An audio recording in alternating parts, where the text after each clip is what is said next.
Okay, today we'll be factoring trinomials in the form of x squared plus bx plus c, where b and c are integers.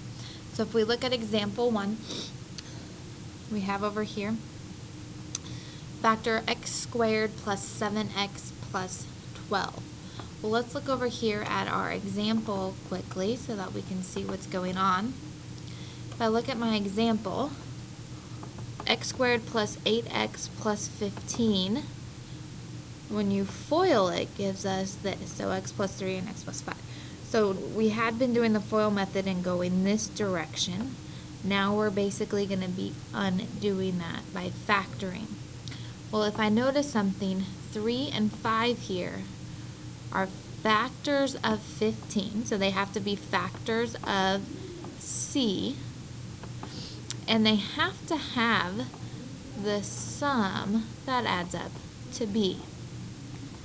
And that is true if our signs are positive, positive.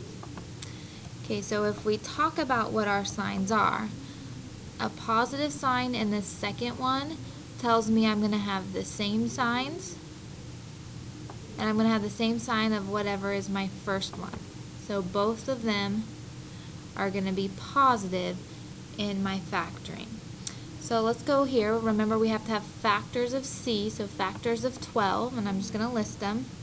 1 and 12, 2 and 6, 3 and 4. And then since they are both positive, then I know that I need a sum of b, so a sum of 7. The only one with the sum of 7 is 3 and 4. So the correct factors will add up to 7, like we said.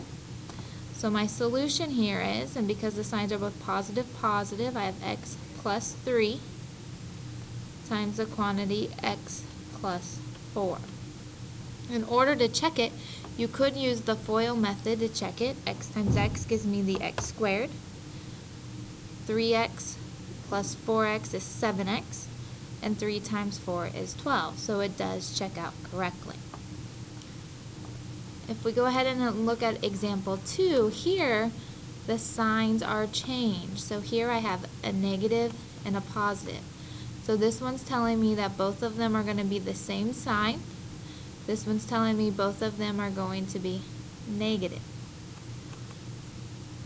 So when I get my answer, I'm going to have x minus a number times the quantity x minus a number. Again, remember they are factors of 42, and you'll get where you won't have to list all of them, but for now I'm going to do it in your notes just so you get used to thinking of this way. 1, 42, 2, 21, and 3, 14. I need to have a sum of 17, so it's 3 and 14. So my answer is the quantity x minus 3 times the quantity x minus 14. So if I go ahead and check it using the FOIL method, x times x is x squared. Negative 3x, negative 14x gives me the negative 17x. And 3 times 14 is 42. And I made a mistake here. My variable was not x, it was technically d. If I look there, so I should probably use d in my solution as well. So my answer is the quantity d minus 3 times the quantity d minus 14.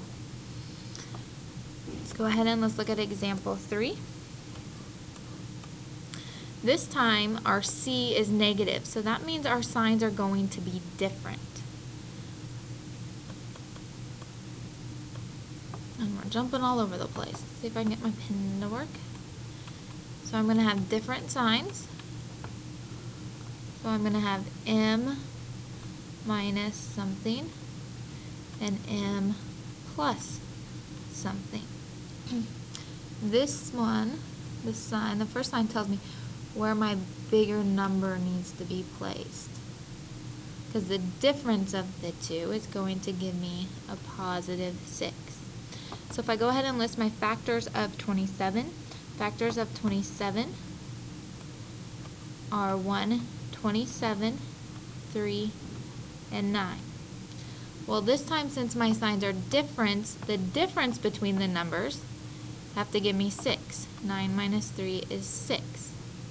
6 here is a positive, so that means my bigger number there, my bigger integer, needs to go in the positive, so the 9 goes there, the 3 goes there.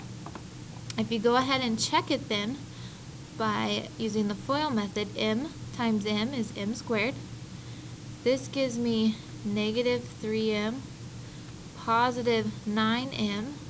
That gives me this 6m right here, and it is positive, so is this one. And then negative 3 times 9 is the negative 27, so it does check out. So my solution there is the quantity m minus 3 times the quantity m plus 9. Over here on my second one, again, my second one is negative, so that means they're going to be different signs. This one is telling me this time, though, my bigger one needs to be negative. So I'm going to have m minus something and m plus something, since my signs are different. My factors of 18 are 1 and 18. 2 times 9, 3 times 6. Since they're different signs, the difference has to give me 3. 6 minus 3 gives me 3. My bigger number 6 needs to be with the negative sign, since it becomes negative 3 here. That means my 3 is positive. Then I could check it using the FOIL method. M times m is m squared. Then I would get 3m, and the inside would be negative 6m. That does give me the negative 3m that I need. And negative 6 times 3 is negative 18. So that is my solution for this problem. Okay, example number 4 then throws in a second variable. The rule still applies. So if I look here, my signs are going to be different. My biggest one's going to be negative. So I have h minus something and h plus something. Well, to get this second variable, k squared, that would be k times k when we do the last one's multiply. So now I have to figure out the number, the coefficient in front of the k's. So I'm going to list my factors of 77. 1 and 77, 7 and 11. Different signs, so the difference here has to give me negative 4. So I'd use 11 and 7. Since the difference has to give me a negative, my bigger number is going to go with the negative. And then I can check it. H times h is h squared. The outside ones give me 7k. The inside ones give me negative 7kh. The inside ones give me negative 11kh, which gives me a negative 4kh. Is negative 4kh the same as negative 4hk? Yes. Because multiplication is commutative, so the order wouldn't matter in the variables. You should try to put them in alphabetical order, so that's probably why they were originally listed as negative 4hk. The last ones times each other give me negative 77k squared, which matches up over here. So this is my solution. Now you can go ahead and complete the quick checks and then check your schedule for your assignment with this section.